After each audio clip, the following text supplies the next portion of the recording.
Wer hat euch im Griff? Ja, das Spliff hat euch im Griff bereit. Plattenkoffer, Kifferzahlen, Baggy Pants und Hoodie für delinquente Muse. Er schwört auf eine dichte Zeit, was heißt, dass er nicht nüchtern bleibt. Wer der Mäus ins Groovy verzippt er sie in die Kuche. Das Spliff geht zu die Horten, holt sie Hippies hinterm Garten. Wir haben einen besonderen Stellenwert wie Primo Katz in Delaware. Man lässt uns Spliff nicht warten, Spliff ist King wie Edward Norton. Der Typ, der hinterm Teller blärt, der bringt's man noch ein helles her. Wer hat euch im Griff? Ja, das Spliff. Verpasst mit seine Katz die Tracks an letzten Schliff. Ohne ihm sagen wir nix ohne Spliff.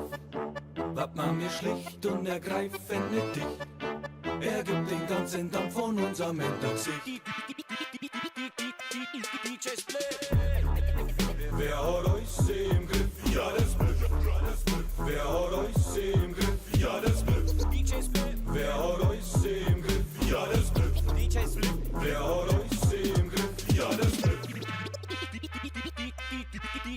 Das Spliff ist ständig auf der Flucht, vor der Polizei das Haus durchsucht. Alles was siehst ist ein Staubwolken, weil das Spliff los sie nicht aufhalten. Der Typ hat mehrere Schusswunden als ein Fußballtrainer Luftpumpen. Wenn die zu ihm zurücktraust, steckst fest, er ist ein gute Haut. Das Spliff, der kocht kein Crystal Meth, weil er eigentlich nur ein Schnitzel macht. Er hat ein super Handicap, lacht über uns mit seinem Yankees Cap. Das Spliff drückt Bass und Unterlass und geht nach vorn wieder 100 Jahre. Ist der Typ im blinken Cadillac und sauft dir deinen letzten Späße weg.